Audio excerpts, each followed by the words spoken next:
Ok. Bom, sendo assim, então, Liz, gostaria de fazer uma introdução ao programa, à presença? Não, pode ficar com você hoje, porque eu tenho feito as outras aberturas, então só Tá. quero dar as boas-vindas ao Marcos e agradecer pela presença aqui e pela presença nas nossas vidas durante todos esses anos, tão forte, tão marcante. Obrigado. Obrigada, querido. Prazer é todo meu. Obrigado, Liz. Bom, então, hoje, na nossa programação desse módulo do Fica em Cena, que intitulamos de Presença Instável, eu tenho a felicidade de receber... Vocês estão me ouvindo direito? Alô? Então, teve uns barulhinhos estranhos aqui. Eu tenho a felicidade de receber aquele que eu também tenho um imenso orgulho em poder chamar de afilhado, ele e a Michele, e mais a parte que interessa mesmo ao currículo é Marcus Steuernagel, é professor no Departamento de Teatro e Dança da Universidade de Colorado Boulder, onde atua nas áreas de performance e política, teatro brasileiro e latino-americano e humanidades digitais. Tem mestrado e doutorado em estudos da performance pela New York University e especialização em cinema e vídeo e bacharelado em artes cênicas. Direção, habilitação em direção pela nossa Faculdade de Artes do Paraná. Creditou com Diana Taylor o livro digital trilingue O que são os estudos da performance, em 2015. É membro do conselho de Hemipress, o selo editorial digital do Instituto Hemisférico de Performance e Política. Vencedor do prêmio 2017 de Excelência em Publicação Digital da Associação Estadunidense de Pesquisa Teatral. Seus artigos mais recentes foram publicados pela TDR, The Drama Review, e Latin America Theater Review. Marcos tem pós-doutorado pela New York University, Abu Dhabi, e já lecionou na New York University e também na Faculdade de Artes do Paraná. Como se não bastasse esse currículo, ele ainda tem para coroar tudo isso a paternidade de Sofia e Samuel, que é a parte mais importante de todas. O mais importante. Então, e, obviamente, esposo da grande Michele Siqueira Stoyanaga. Marcos, muito obrigado por vir participar aqui com a gente desses papos.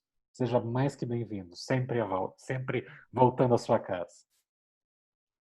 Obrigado, Paulo. Obrigado a todo mundo. Para mim é um prazer muito grande poder estar aí, mesmo que nessas condições, nessa presença instável.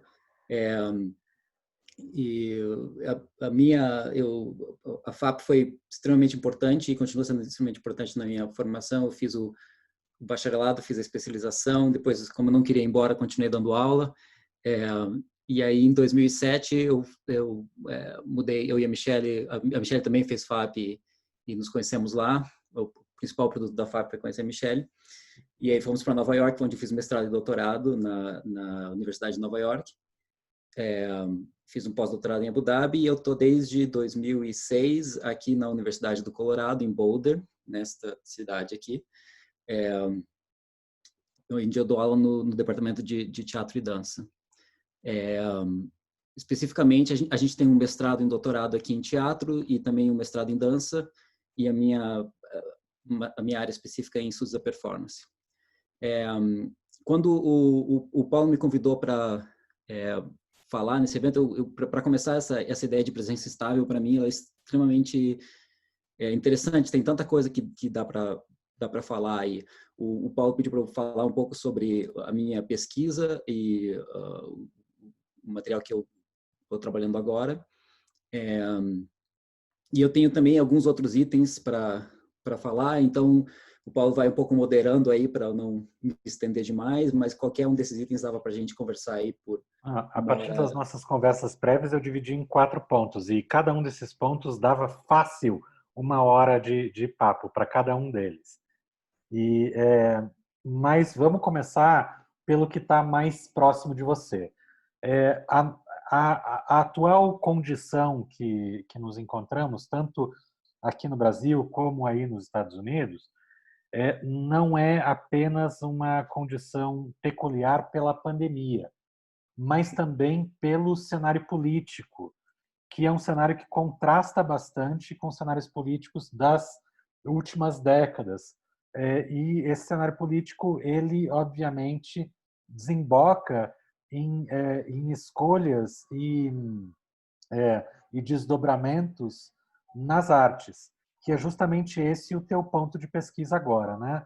Então, eu gostaria que você falasse sobre o teu ponto de pesquisa e tentasse fazer sobre o teu ponto de pesquisa histórico, né, que é de um período específico, e também tentasse fazer uma comparação, que inclusive nós podemos auxiliar, caso você não tenha ainda material trágico de referência, para fazer a comparação com os dias de hoje, porque estamos em polos completamente opostos, né? Com certeza.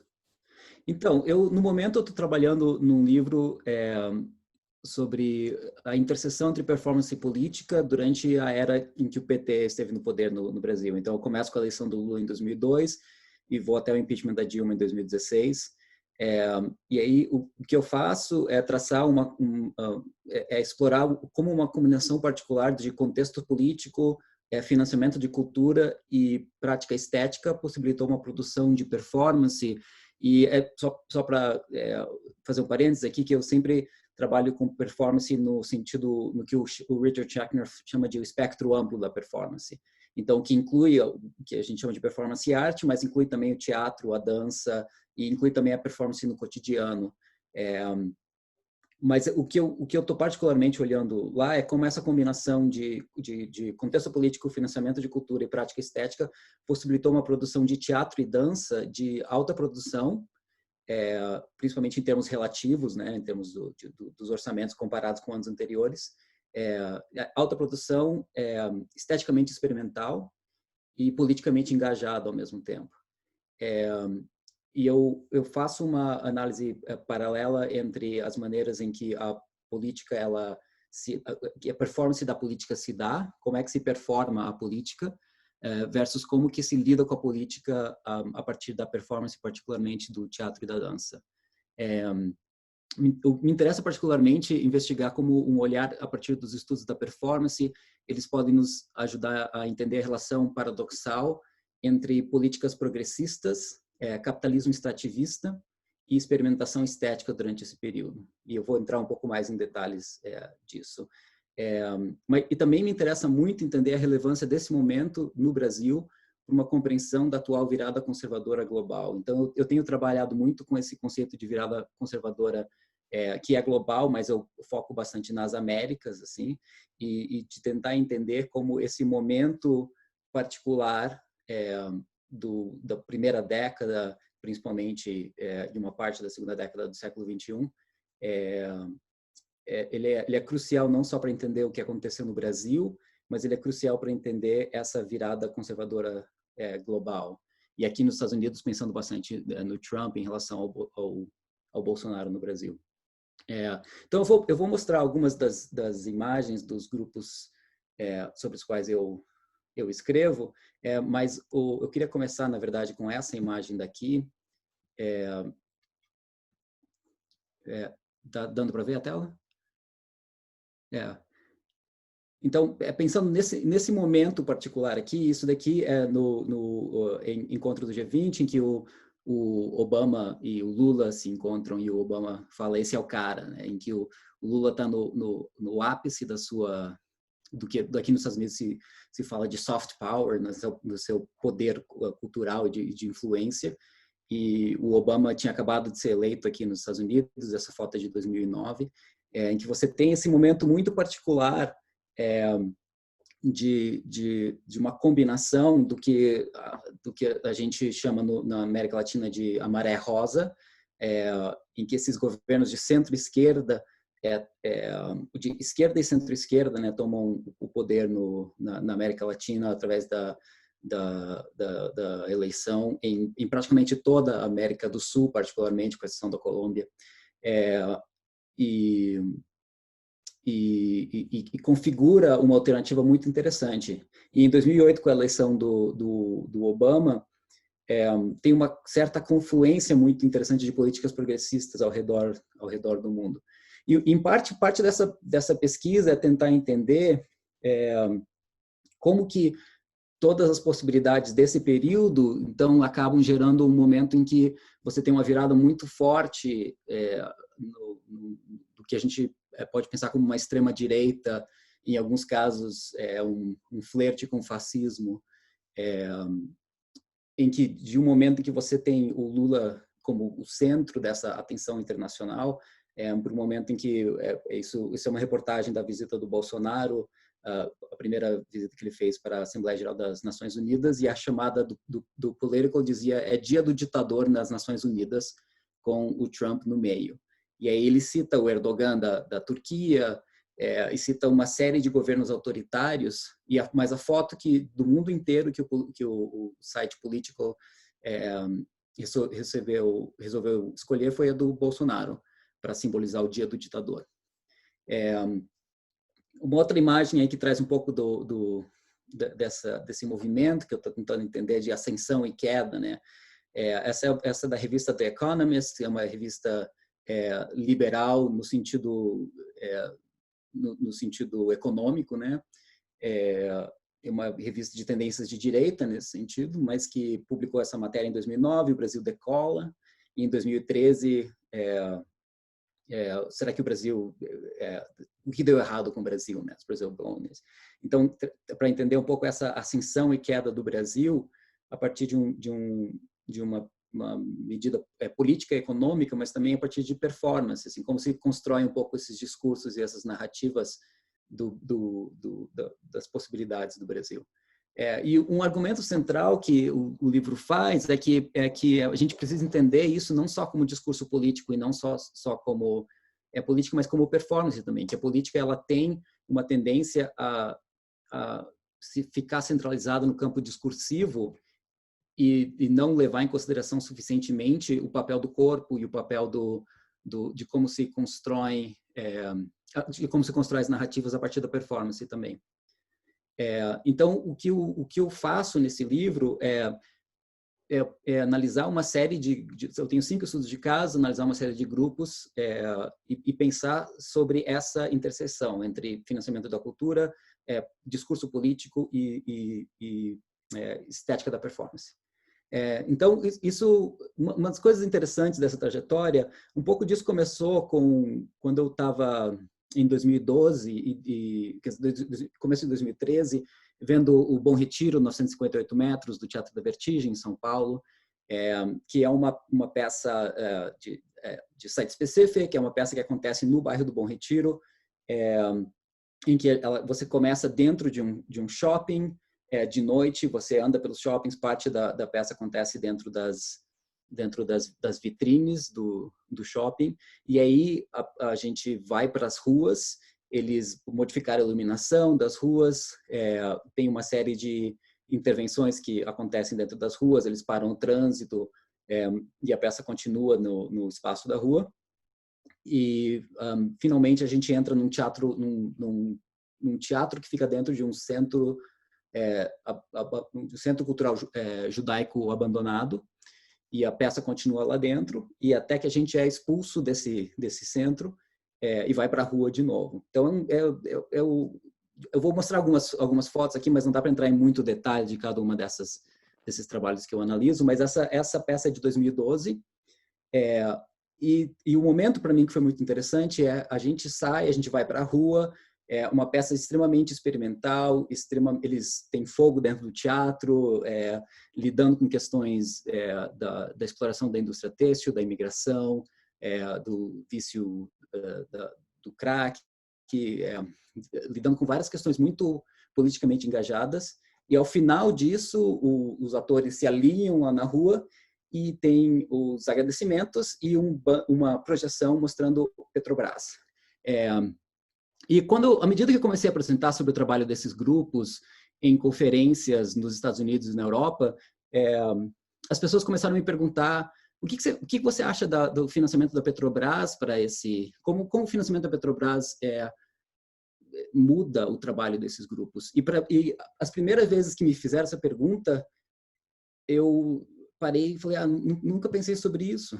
Porque vindo do Brasil, a ideia de que a Petrobras era patrocinadora dessas peças era óbvia. A Petrobras patrocinou a grande maioria da produção cultural durante esse período. Então, não era uma coisa que necessariamente me saltava aos olhos. De uma perspectiva estadunidense, o patrocínio da Petrobras e a ideia de como que uma multinacional como a Petrobras aceitava patrocinar uma produção com um nível de experimentação política, de nudez, de experimentação estética e uma produção tão experimental nesse sentido, para eles isso era alguma coisa chocante.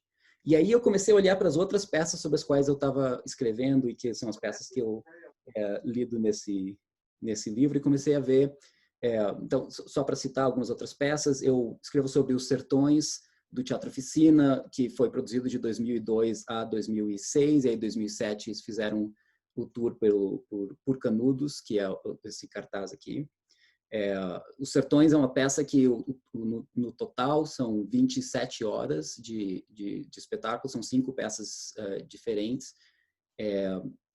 Também acontece dentro do espaço do Teatro Oficina, e que faz uma adaptação do clássico do Euclides da Cunha, pensando sobre como que esse deserto e essa batalha que Euclides da Cunha retrata, como que ela se reconstrói dentro das tentativas de gentrificação da cidade de São Paulo, da especulação imobiliária e particularmente das tentativas que continuam, inclusive do Grupo Silvio Santos, de construir primeiro no entorno do Teatro Oficina. De novo, Petrobras, e tem questões muito específicas sobre a maneira em que a presença do Gilberto Gil no Ministério da Cultura que faz possível o tipo de financiamento que torna os sertões possíveis. Outro trabalho que eu escrevo sobre é o da Lia Rodrigues, particularmente Encarnado, que é um trabalho de 2005, que é criado pela Lia Rodrigues, o primeiro trabalho que ela cria depois de ter mudado para a Favela da Maré, vindo da Zona Sul do Rio de Janeiro. E é um trabalho sobre a violência e que se pergunta até que ponto é possível sentir a violência, a dor do outro. Originalmente, isso não é patrocínio da Petrobras, mas quando eles fazem a partir de 2005, a Lia Rodrigues ela tem manutenção da Petrobras também por vários anos, que possibilita ela pagar os bailarinos e continuar criando a trilogia que ela cria depois, o Pororoca, Piracema e Pindorama. Outro trabalho que eu escrevo, o Viúvas, do Olhos Aqui Outra Vez. Esse é uma produção de 2011 e é uma montagem que o Olhos Aqui Outra Vez, lá de Porto Alegre, faz de uma peça do Ariel Dorfman, que é chileno, e que era sobre a ditadura do Chile, e eles remontam em 2011, que é quando a Comissão da Anistia no Brasil, em 2011, a Dilma ela assina a lei que aprova a Comissão Nacional da Verdade. Não, a Comissão da Anistia já existia, a Comissão Nacional da Verdade, que aí começa os seus trabalhos. E, em certo sentido, essa é uma peça sobre esse longo período que vai do fim da ditadura em 85 do Brasil, os 27 anos até que finalmente se aprove uma Comissão da Verdade. O Olhos Aqui Outra Vez, eles montam esse trabalho na Ilha do Presídio, que é uma ilha no Rio Guaíba, que era um antigo bairro de pólvora e que depois ele é transformado em uma prisão política durante a ditadura. E eles remontam, então, essa peça do Ariel Dorfman, que é sobre a ditadura do Chile, nessa ilha que havia sido um presídio político, e que depois foi abandonado em 2011, no contexto dessa discussão, assim. E é um momento muito interessante. Tem uma professora aqui chamada Rebecca Têncio, que é professora na Tulane, em New Orleans, que tem um livro sobre essa transição no Brasil em relação à memória da ditadura. E é um livro que sai em 2014 e que traça uma narrativa bem linear, dizendo assim, olha, é um aumento na disposição de lidar com os crimes da ditadura, que por tanto tempo não temos lidado, e finalmente, esse momento de 2011 particularmente, é um momento que parece que finalmente agora vamos lidar com essa história aí que ficou esquecida. E que de maneira nenhuma a gente poderia, acho que nesse momento era impensável a ideia de que manifestações pedindo a volta da ditadura seria uma possibilidade. Assim, essa transição acontece de uma maneira muito, muito rápida. E, finalmente, o quinto grupo que eu escrevo é de Curitiba, a Companhia Brasileira, e o Projeto Brasil. E o Projeto Brasil ele é extremamente interessante, porque por causa da maneira que o financiamento acontece, quando eles conseguem, quer dizer, esse é um projeto antigo que a Companhia Brasileira tinha e que eles conseguem aprovação para começar em 2013, um projeto de 2 anos, em que eles vão viajar pelo Brasil e pensar sobre essa ideia de Brasil. Eles começam a trabalhar basicamente ali quando junho de 2013 estoura, e os 2 anos vão até o final de 2015, quando eles estreiam a peça, e quando começa as negociações para o Eduardo Cunha da entrada no processo do impeachment da Dilma.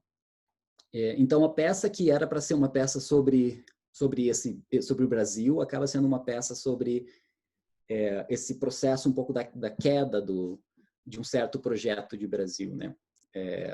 Que existia durante esse período particularmente. Também patrocínio Petrobras. Então, o trabalho que eu estou fazendo é que muitas das análises que existem, tem bastante escrita sobre esses grupos. Esses são todos grupos que são importantes, que ganharam prêmios, que circulam por festivais. Não é um teatro marginal, em certo sentido, mas é muito pouco lida com essa questão da relação com o financiamento. Quer dizer, para que um teatro assim possa existir, que tipo de condições de financiamento precisam existir? E mesmo que um pouco do ímpeto de escrever o livro vem dessa nostalgia por um tempo em que a gente podia estar reclamando que o PT não era esquerda o suficiente, que as estruturas de financiamento eram muito neoliberais e que a gente precisava regionalizar as estruturas de financiamento, e as caravanas que circulavam pelo país discutindo isso, e longe assim de achar que eram questões ideais, mas em que essa discussão um pouco ela era possível, para um momento em que a Petrobras de alguma maneira se torna o alvo de ataques pelas questões de privatização, mas basicamente também, principalmente a Petrobras Cultural, que é criada em 2003, quer dizer, ela é uma instituição que ela existe nesse alinhamento. Mas também trazer para a questão algumas das questões paradoxais desse período. Então, eu estou, só para pensar numa bibliografia aqui, em diálogo com certos pensadores que estão vindo da sociologia também, e da ciência política e da economia, e repensando um pouco o que possibilitou esse boom, essa onda rosa, né? Esse boom da progressista da esquerda. Então, alguns autores com quem eu dialogo, eu vou rapidamente citar eles aqui só. O Jeffrey Weber tem esse livro que eu acho que tem um dos melhores títulos, que é sobre a então nova esquerda latino-americana, que é O Último Dia de Opressão e o Primeiro Dia do Mesmo. E trata sobre essa chegada da esquerda.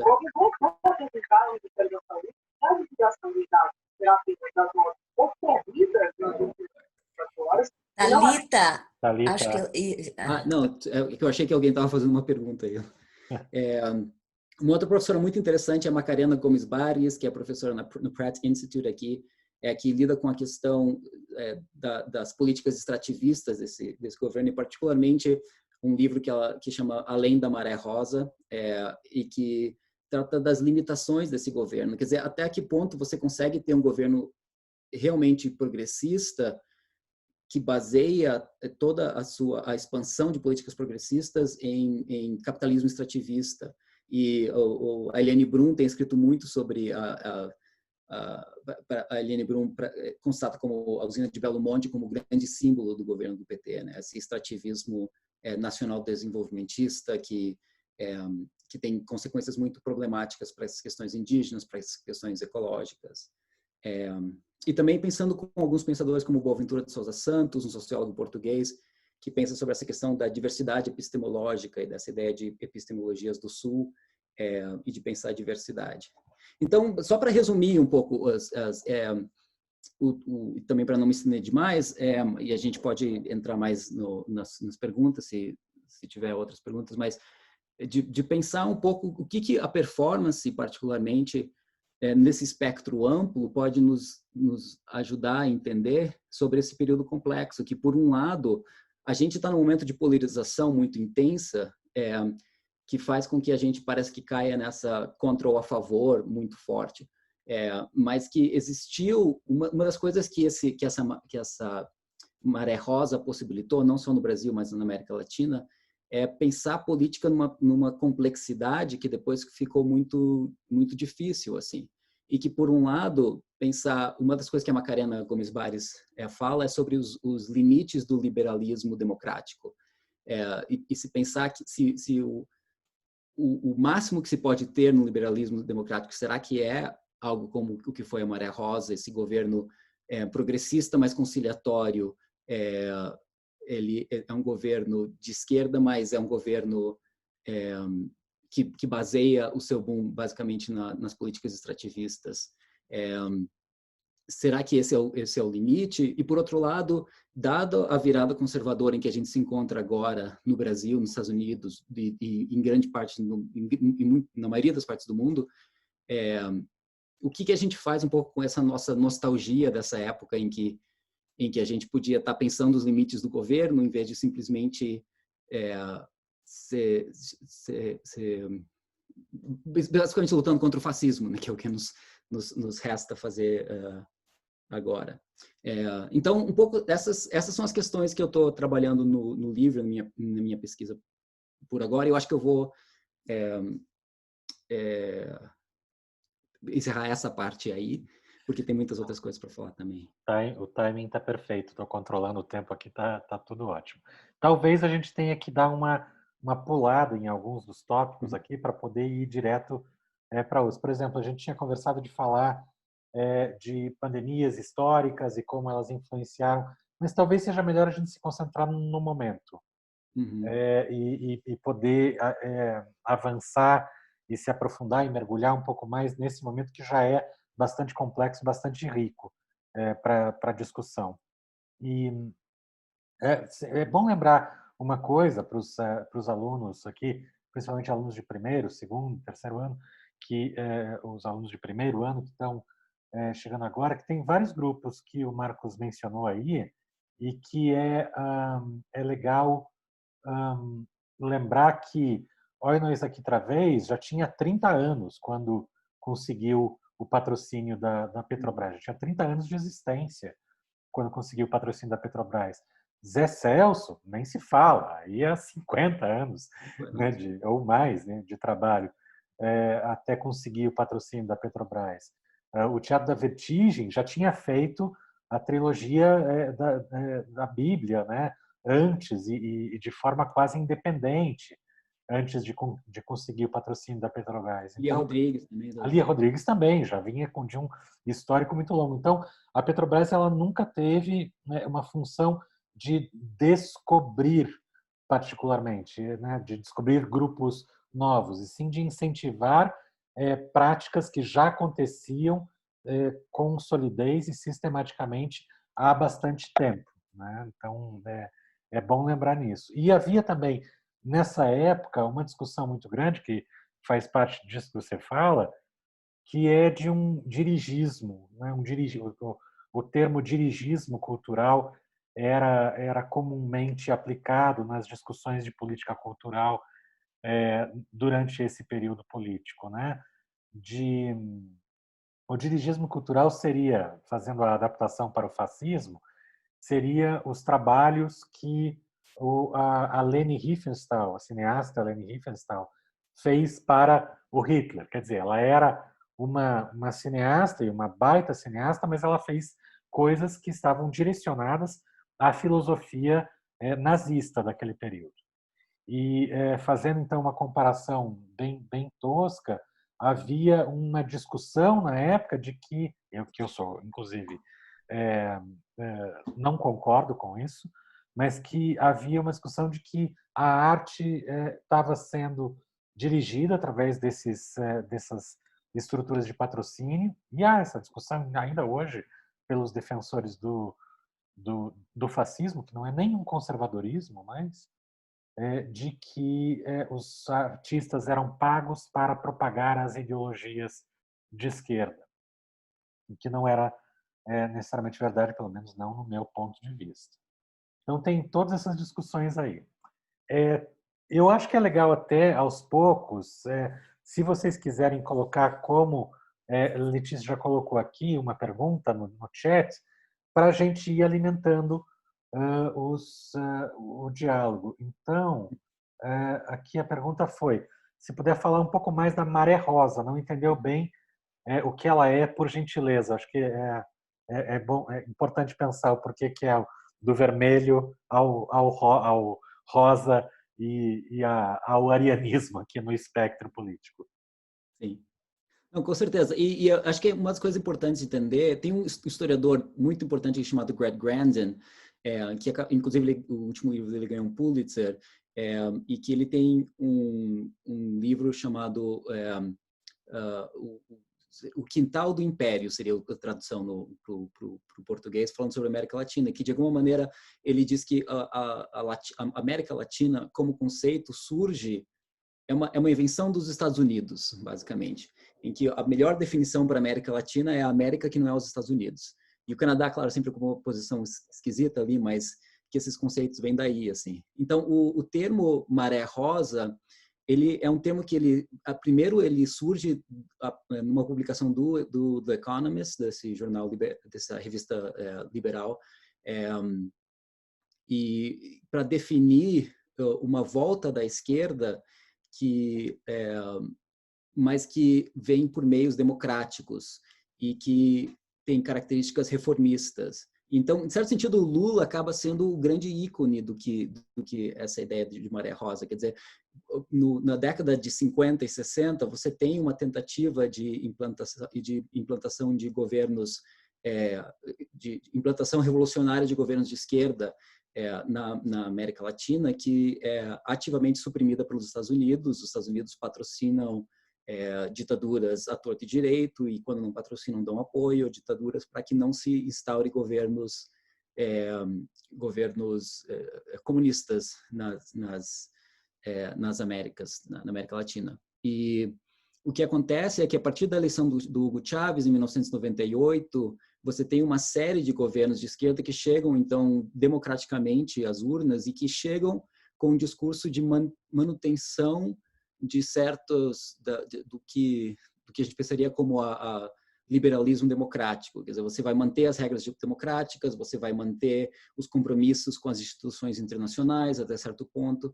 Então, o The Economist, ele cunha esse termo de maré rosa para pensar sobre uma onda que varre todo o continente, mas que não é vermelha, ela não é comunista, ela é rosa. Quer dizer, no Brasil, a gente teve isso muito claramente, essa ideia do Lula, paz e amor, que o próprio Lula usa como marca do seu governo. O PT literalmente muda o seu material publicitário de vermelho para vermelho leve na eleição de 2002, como parte da campanha para que o Lula se eleja. Mas, por outro lado, essa maré rosa, ela apresenta um contraste a uma tendência que vem acontecendo desde 1980 no mundo inteiro, que é uma tendência do neoliberalismo de encerramento de possibilidades. Uma das Margaret Thatcher, da primeira-ministra da Inglaterra, uma das coisas que ela dizia era não há alternativa. Só há uma alternativa no mundo, que é os governos globalizados, neoliberais, e que cumpram os conceitos do que se chama de consenso de Washington. e que não há alternativa fora disso. E a queda do Muro de Berlim, ela cria um pouco essa possibilidade. Então, a Maré Rosa, ela freia um pouco esse processo.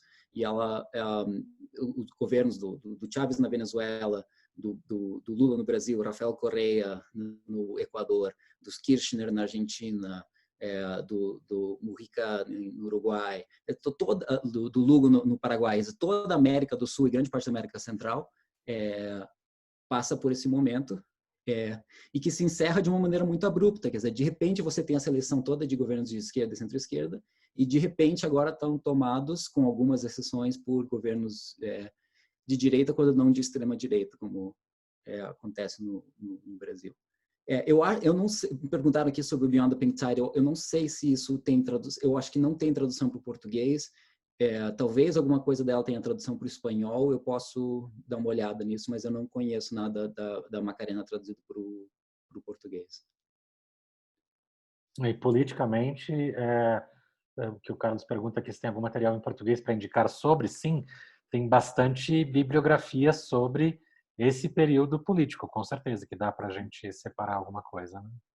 E uma das pessoas que eu mencionei, que é o Boaventura de Souza Santos, e ele é um sociólogo português, a maioria do que ele... Quer dizer, ele publica em várias línguas, mas a maioria do material dele é publicado em português, e que surge no contexto... Não ele não surge, mas vários desse material surge no contexto do Fórum Social Mundial, que também está nesse contexto da Maré Rosa. Quer dizer, é por causa do governo do PT no Brasil que o Fórum Social Mundial ele toma a proporção que ele acaba tomando, e tem a ver com esse multinacional, com essas perspectivas múltiplas e essa ideia de que você pode pensar a partir de outras epistemologias. É o contrário dessa ideia de que não há alternativa, né? Pensar o outro mundo é possível. Era o lema do Fórum Social Mundial, que também se mostrou como um período específico do tema, quer dizer, do mundo. Quer dizer, agora a gente tem um retorno no Brasil, nos Estados Unidos, na Argentina, com o Macri, em certo sentido, dizer assim, não, só tem uma opção, você tem que ser economia ortodoxa, seguir os conceitos do neoliberalismo, e não é só dizer assim, isso aqui é melhor, que é um pouco o discurso do neoliberalismo do Fernando Henrique Cardoso, é dizer, não, só existe isso e todo mundo que não entra nisso tem que ser eliminado. Assim. Talvez eu esteja dando um cavalo de pau, mas é importante a gente retornar para o nosso foco, que é a nossa profissão aqui como performance, como artistas de artes cênicas. E aí, também, a partir das nossas rápidas conversas por e-mail e tópicos que você havia apresentado e sugerido, eu cheguei num termo aqui que é engraçado. Então, você tem todo esse período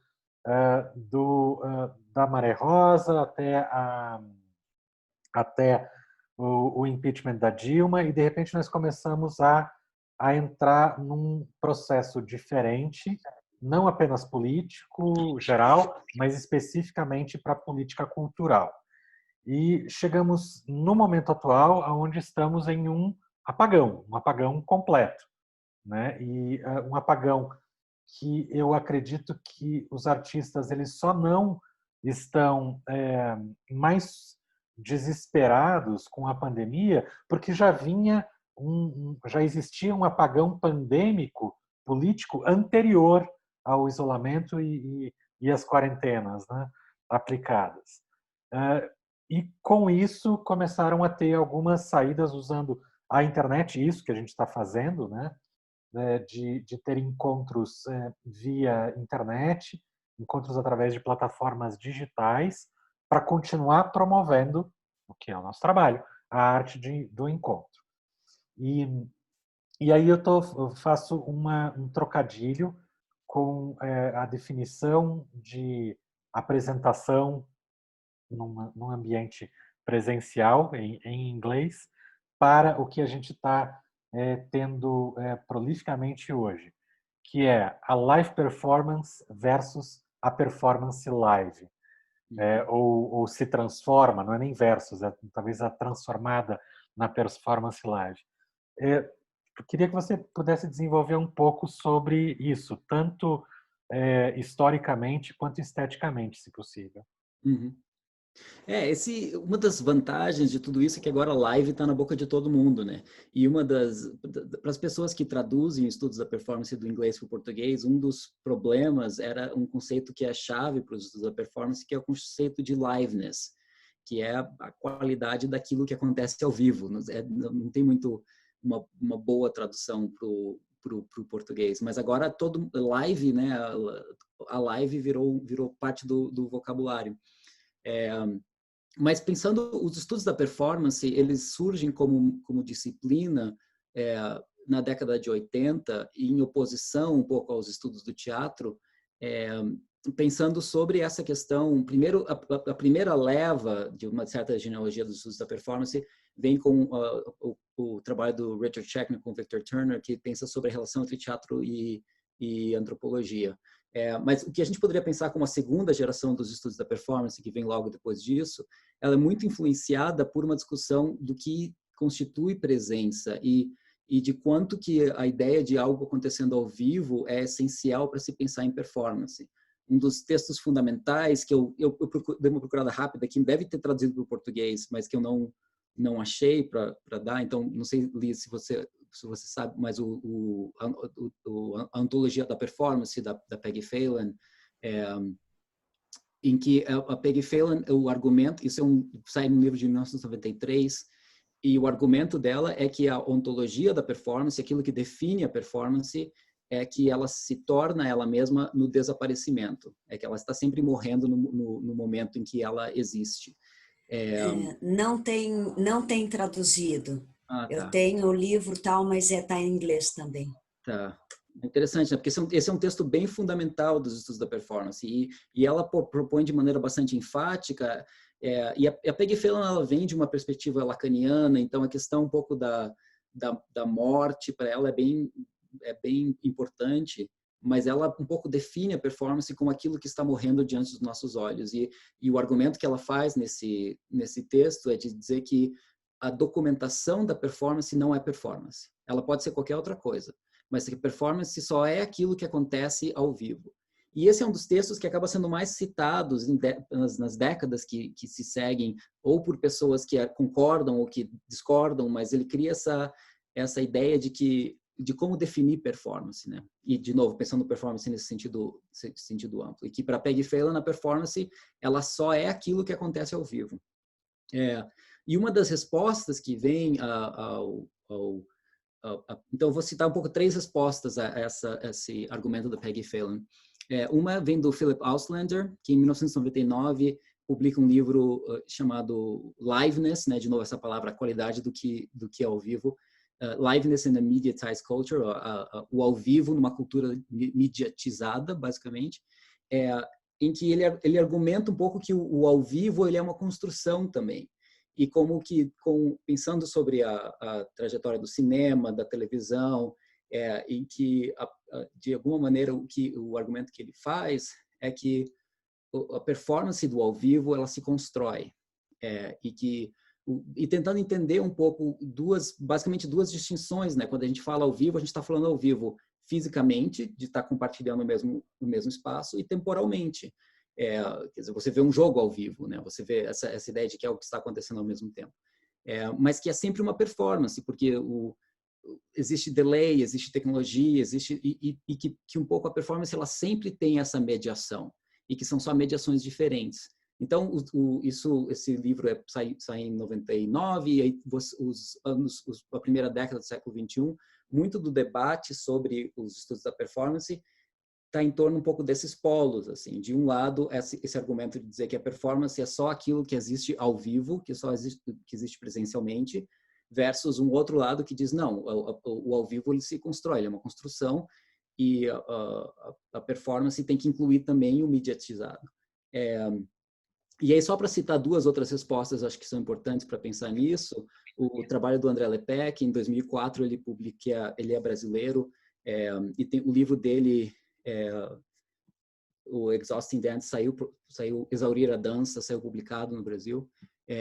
E antes do Exaurir a Dança, ele edita um livro chamado Sobre a Presença do Corpo, em que ele argumenta que pensar essa ideia de presença é essencial para pensar performance, mas ele olha um pouco para a história da filosofia e para a história da dança, para pensar sobre como que a gente define e pensa um pouco essa presença. O que é a presença para o Nietzsche, para o Deleuze, para o Spinoza, e pensa uma tradição filosófica de pensar sobre o que é a presença, que isso é fundamental para a performance.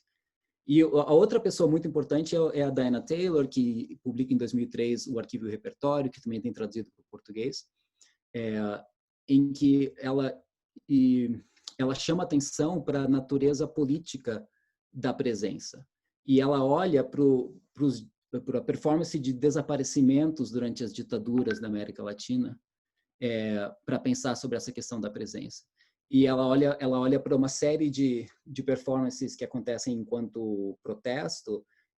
Então, se a gente pensar, um dos exemplos mais famosos é o das Madres da Plaza de Mayo, na Argentina, que eram as mães dos desaparecidos, que marchavam pela praça para basicamente performar a presença das pessoas que estavam sendo desaparecidas pelo Estado.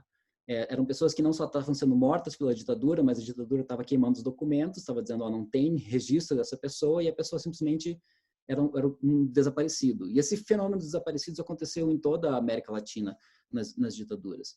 Então, a Diana Taylor, ela pensa sobre essa questão política da presença. E ela tem um livro, inclusive, que está saindo agora, esse ano, em espanhol, em inglês e em espanhol, que chama Presente, a Política da Presença. E pensa sobre essa questão política, quando a gente fala Marielle presente, o que é essa presença que se constrói também. Então, só para pensar um pouco sobre essa ideia de pensar sobre presença e a sua relação com a performance, um pouco conceitualmente. Então, quando a gente fala um pouco sobre o que acontece com o teatro nessa época de distanciamento social, é importante alicerçar um pouco essa conversa sobre essa ideia de performance de presença e o que a gente constrói e quais são os interesses um pouco que são construídos quando a gente fala que o teatro só pode acontecer ao vivo, ou qual que é um pouco as políticas dessa presença. Então, só para pensar um pouco, falar um pouco de algumas conversas que estão acontecendo aqui, só para a gente pensar um pouco sobre, de novo, a política dessa presença, né? Nos Estados Unidos, eu trabalho numa universidade pública, mas isso significa alguma coisa diferente nos Estados Unidos do que significa no Brasil. Todas as universidades são pagas aqui nos Estados Unidos, e dinheiro significativo. As universidades públicas, elas têm dinheiro dos estados, então elas são mais baratas do que as privadas, mas ainda são pagas. E tem um processo de neoliberalização das universidades muito forte nos Estados Unidos, em que os departamentos competem por alunos, por exemplo, ou cursos competem por alunos, em que a quantidade de alunos nas suas matérias determina o orçamento que você vai ter. No departamento de teatro e dança, por exemplo, as apresentações dos alunos são todas pagas, as pessoas pagam o ingresso para assistir, e esse dinheiro que entra é parte do orçamento do departamento. Então, quando a gente escolhe, por exemplo, que peças vão ser montadas ao longo do ano, e isso é assim em praticamente todas as universidades, departamentos de teatro, você tem uma consideração sobre quais peças que podem lotar para que o departamento possa ter mais dinheiro para conseguir manter suas operações. Então, algumas, para a gente, o impacto do Covid-19 foi significativo, porque ele significou um corte de orçamento muito grande que vinha de trabalhos de apresentações de alunos. Só para dizer assim que a questão do dinheiro ela se torna mais transparente nos Estados Unidos de uma maneira muito, muito forte. É claro que isso tem efeitos muito negativos, assim. Por exemplo, quando a gente fala sobre a reabertura, que as aulas recomeçam no final de agosto, né? Que é o começo do ano acadêmico aqui. E está tendo muita discussão sobre o que fazer, assim.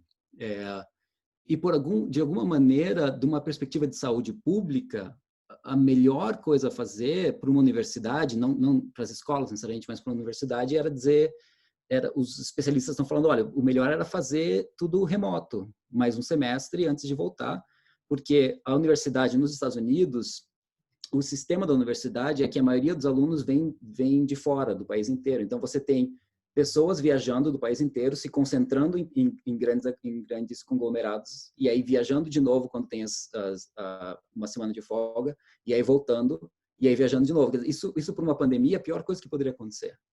Por outro lado, a universidade, que é uma universidade pública, ela diz, olha, se a gente anunciar que o próximo semestre vai ser online, a gente vai ter uma redução de 60% dos alunos inscritos, e se isso acontecer, a universidade quebra. Então, de alguma maneira... Desculpe, e a cidade também, né? Que você está lidando com uma cidade universitária também. A cidade também, com certeza.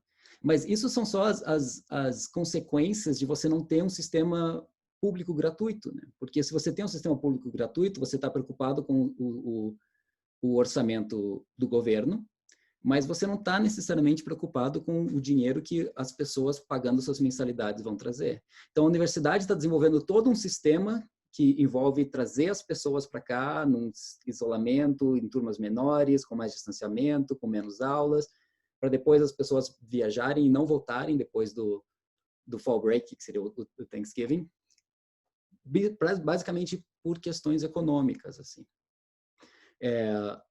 Agora, aí a gente já adiantando, tudo ótimo. Tá, também você silenciosamente entrou no último tópico que queria abordar aqui, que é o que acontecer agora academicamente com cursos de artes cênicas, né, de live performance, de artes cênicas. Então, já aproveito aqui para lançar a pergunta da Letícia, se você puder, que é quando a arte entra nessa lógica do dinheiro, quando tu fala, por exemplo, de ter que pagar pelas peças acadêmicas também, ela não acaba perdendo um pouco sua potência de experimentação política? Definitivamente. E um pouco, quando o meu trabalho que lida com relações entre performance e política, o meu esforço um pouco é sempre tentar entender essas coisas na sua complexidade, assim, porque às vezes, quer dizer, o que cada sistema traz de benefícios e o que ele traz de problemática para não cair nos extremos políticos que a gente um pouco tá assim agora. Então, com certeza, assim, uma das coisas que para mim, só assim, quando eu mudei para Nova York, eu fui para Nova York em 2007, vindo de Curitiba. A Michelle, minha esposa, é produtora, tinha trabalhado bastante em produção em Curitiba, eu tinha feito direção, e a gente, assim, achando, não, nós vamos para Nova York, vamos trabalhar com teatro.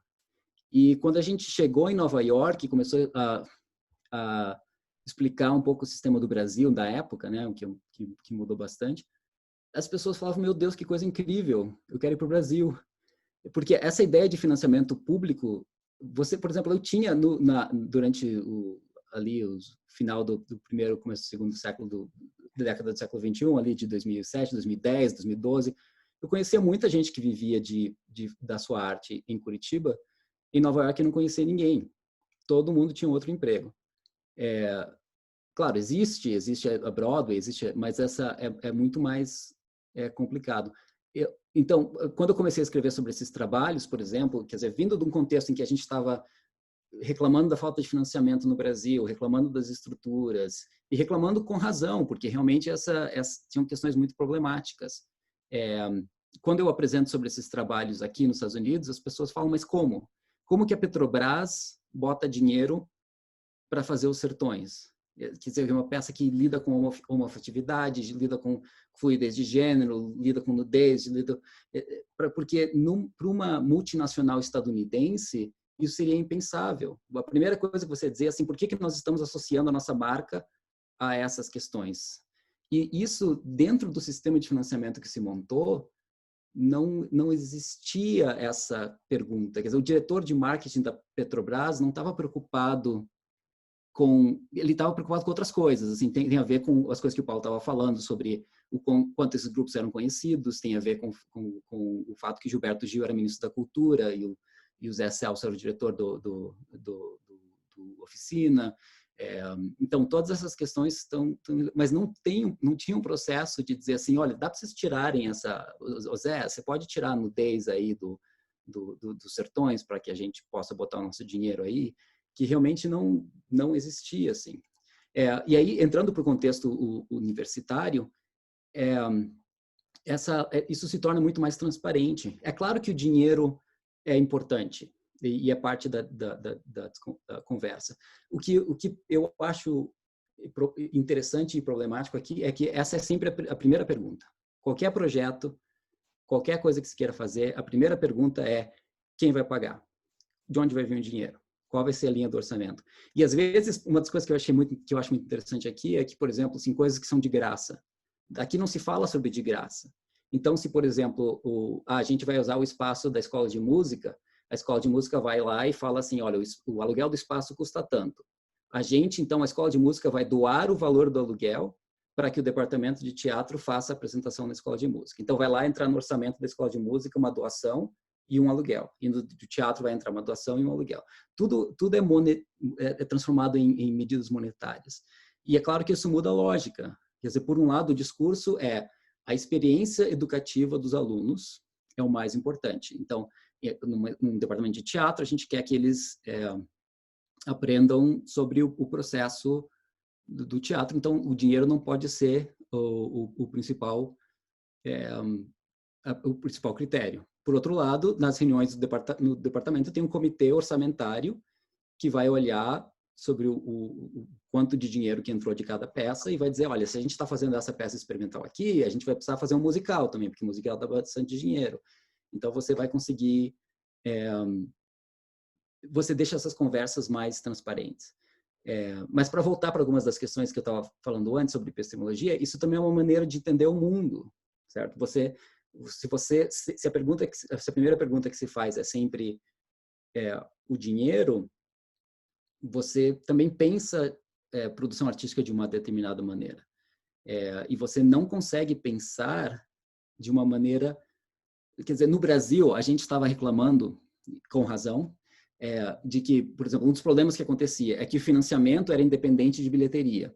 Então, você conseguia dinheiro para fazer uma peça e você não precisava, na verdade, ter bilheteria para aquela peça durante um determinado período, porque a peça já estava paga no começo. E isso gera uma desvinculação com o público. Quer dizer, você não precisa pensar no público para fazer. Aqui você tinha... Se você me permitir, eu vou fazer uma citação a um produtor que, graças a Deus, ele não tem sido mais tão atuante, pelo menos não nas artes cênicas, em Curitiba, mas dentro desse período que você está estudando, um produtor aqui de Curitiba falou para mim a seguinte frase: então, eu já tenho o projeto aprovado na Lei Municipal de Incentivo, eu já tenho o patrocinador, eu já tenho o dinheiro, eu já tenho a equipe técnica pronta, agora só falta eu encontrar um teatro para desovar 25 apresentações. Foi essa a frase que eu ouvi. Exatamente. Agora, mostrando assim, o outro extremo disso, quando eu estava em Nova York, o Richard Schechner, que é o fundador do campo de estudos da performance, quer dizer, uma pessoa extremamente super conceituada, e ele estava dirigindo um monólogo, e o monólogo dele ficou em cartaz por 3 semanas, e ele falou, olha, eu não tenho como alugar teatro para fazer isso, porque em Nova York só se monta uma peça com a perspectiva de lotar todas as noites. Não quer dizer que necessariamente vá lotar, mas qualquer teatro não vai pôr uma peça em cartaz se não tem já essa perspectiva de que vai vender todos os ingressos. E isso, é claro, limita o tipo de teatro que se pode fazer. É claro que tem uma cena experimental, tem um teatro que acontece na casa das pessoas, tem teatro que acontece na rua, mas o que você não tinha é esse teatro que, ao mesmo tempo, ele é de alto valor de produção e esteticamente experimental, ou alto valor de produção e politicamente ousado, em certo sentido, porque o politicamente ousado, imediatamente o patrocinador fala, não, isso daí não vai lotar, não dá para fazer.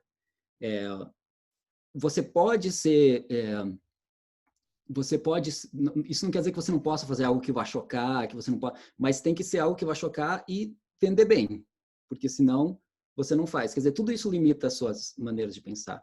E só para trazer um pouco para essa reflexão sobre o que acontece agora, né, nessa performance na época de distanciamento social e de nossas vidas acontecendo pelo Zoom, assim, em que a gente fala sobre essas questões como tecnologia, mas muito do que a gente fala como tecnologia tem a ver com dinheiro, basicamente. Então, existem estruturas para você fazer trabalhos extremamente interessantes, e tem coisas muito interessantes acontecendo que são completamente online. A grande pergunta é como é que você vende ingresso para isso. Se você não consegue o dinheiro para fazer, como que você faz? Então, por exemplo, assim, a gente tinha peças que estavam já aqui se programa o ano de peças com um ano de antecedência, basicamente. Então, já tinha as peças todas alinhadas para o que ia acontecer, e várias dessas peças, os direitos pelo uso das peças que a gente pagou não nos permite transmitir elas. Então, você não pode fazer a peça. E essas limitações não são tecnológicas, elas são limitações de dinheiro, mas de concepção de mundo também. Existe uma certa concepção que pensa tudo como um valor monetário e que não consegue pensar sobre outras possibilidades, assim. Mas aí deixa eu te fazer uma pergunta. Pensando, óbvio que aí podemos entrar em achismos, mas baseado em experiências prévias. Porque a cultura norte-americana, para teatro, ela ainda é extremamente textocêntrica. Uhum. E trabalhando com clássicos, né? Um texto moderno é Eugene O'Neill, né? Alguma coisa assim. Para ser super ousado, você está montando Eugene O'Neill. E será que a necessidade de trabalhar com transmissões não vai estimular a produção de dramaturgias novas e dirigidas para esses meios, em vez de trabalhar apenas com os clássicos? Uhum. Não, com certeza. E você tem, então, essa questão textocêntrica é muito interessante, assim. Aqui, inclusive, uma das coisas que eu tenho um setor da universidade que lida com a divulgação de todos os trabalhos da universidade, então da gente, da escola de música. E uma das coisas uma briga que eu tenho com eles é que para você descobrir quem dirige uma peça aqui, você tem que clicar 3 vezes assim dentro do negócio, lá entrar na descrição, né? Mas o nome do autor é o grande nome, assim. E isso começa quer dizer, uma das primeiras perguntas que se faz tem um comitê que decide a temporada, uma das linhas de discussão é direitos autorais. E toda a peça se pensa a partir de quem tem os direitos, do autor, e como se paga isso e tal. Então, a questão do texto, ela é o elemento organizador. Agora, tem dramaturgos e dramaturgas, particularmente muito interessantes, que estão querendo experimentar com isso. Então, tem alguns que estão escrevendo versões online de suas peças, ou então fazendo adendos de contrato para que suas peças possam ser transmitidas. Mas muitas vezes os dramaturgos não são necessariamente os detentores dos direitos. Você tem organizações que detêm os direitos de vários autores e que negociam esses direitos. Então, se essa organização não mudar a sua linha no contrato que diz que você não pode transmitir uma peça ao vivo, você não consegue transmitir ao vivo. Então, são as coisas que limitam muito. E tem outros casos em que o autor fala assim, liberou o direito, ou então, uma coisa que aconteceu efetivamente, a gente tinha uma peça programada para acontecer. O autor dessa peça, que é vietnamita, ele falou assim, olha, o que eu posso fazer para ajudar nessa época? Eu vou fazer uma adaptação para Zoom. Então, ele escreveu uma adaptação da peça dele, que é para ser feita online. Mas o departamento que cuida da bilheteria da universidade diz, olha, a gente não tem como cobrar para ver essas peças, porque por causa de direitos autorais das outras peças, tem que ter um sistema de transmissão, o departamento legal da universidade não nos deixa, essa não é a nossa função, um monte de coisa assim.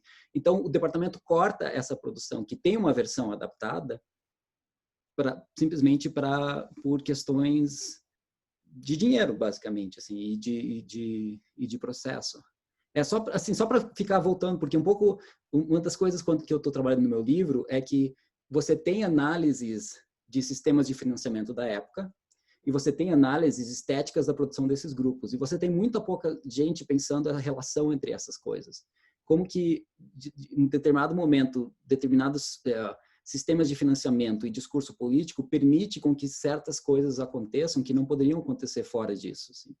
E um pouco trazer um pouco isso para pensar o que a gente está vivendo agora, que de certa maneira a performance do discurso, o discurso público, ele se apresenta como um discurso técnico, como as pessoas estar ao vivo é o mais importante, se você não tem ao vivo, mas que no final das contas é também um discurso financeiro. Só assim, olhando para a história das pandemias, uma das coisas interessantes porque eu comecei a pensar sobre isso, assim, quando a gente entrou nessa pandemia, as pessoas começaram a falar, nossa vida vai mudar para sempre, as pessoas não vão mais voltar ao teatro depois disso, o que vai ser isso daqui?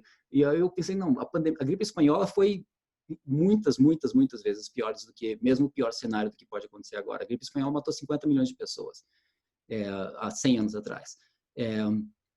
E aí eu fiquei pensando assim, quando eu estudo história do teatro, eu nunca tinha lido nada sobre a gripe espanhola. Eu nunca tinha lido nada sobre assim, isso foi a gripe. Por quê? Por que será assim?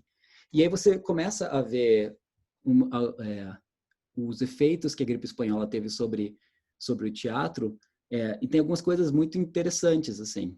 A primeira delas é que nos jornais da época, você tinha as mesmas previsões de que ia matar o teatro, e aí quando chega em 1920, que a gripe ela meio que não volta, de repente os teatros são todos abertos.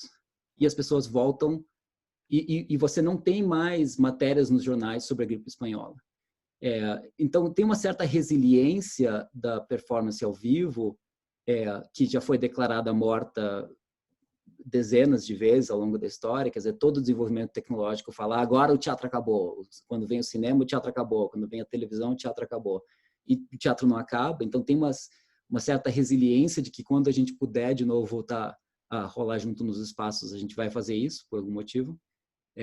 Mas um dos efeitos que a pandemia teve, da gripe espanhola teve sobre o cinema foi a verticalização da indústria cinematográfica, em que você tinha um sistema de distribuição de salas independentes muito forte nos Estados Unidos, e que eram proprietários locais e que quebraram, porque não tinha mais público. Então, o que aconteceu foi a verticalização dos processos em que a Universal, a MGM, os estúdios agora viraram donos dos sistemas de distribuição também. E isso a gente tem um paralelo muito forte acontecendo agora também, em que você tem uma verticalização das plataformas de streaming, em que você tem uma competição entre Netflix e Disney Plus e Hulu para ser o dono da plataforma de distribuição e da produção de conteúdo, e do consumo disso no usuário final, e que isso provavelmente vai ser bastante centralizado por essas companhias também. Então, isso foi um efeito do que teve a gripe espanhola. Bom, a gente passou por diversos tópicos hoje, de política até administração financeira de uma universidade superior americana. De um curso de artes cênicas numa universidade americana. E tem já algumas perguntas, e acho que dá para a gente abrir agora para as perguntas, só lembrando que, sim, definitivamente, o teatro não vai deixar de existir. Quando tudo isso passar, ele vai voltar.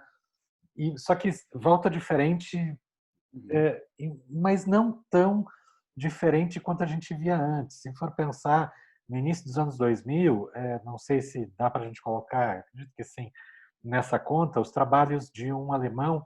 Quem tem aula comigo de multimedicina, eu sempre falo desse cara, que é o Frank Castorf, onde o Castorf ele deixava em cena uma tela projetando um vídeo, só que o que estava acontecendo nesse vídeo não era algo pré-gravado, era um negócio que estava acontecendo naquele mesmo teatro, só que numa sala lá atrás do palco.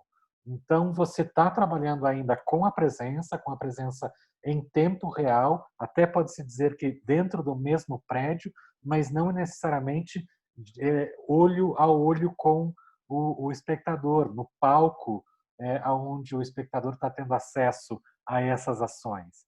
Portanto, o questionamento de presença e a transformação de presença em algo eletrônico já é algo que vem se transformando em um processo extremamente orgânico para a gente. Nós já estamos acostumados a falar com o Zoom, através de plataformas como o Zoom ou lives no Instagram e tal. Como que a gente vai ver, e só na prática mesmo, o uso disso, dessas plataformas e de variantes dessas plataformas nos trabalhos em teatro, aí é algo a se provocar para os nossos alunos em especial. Thalita, eu não esqueci aqui da tua pergunta, mas eu acho que é legal a tua pergunta ficar aqui para o final com relação à bolsa. Então, eu vou passar para Isabela e já inscrever aqui para a pergunta. Se quiserem, podem perguntar aqui no microfone mesmo.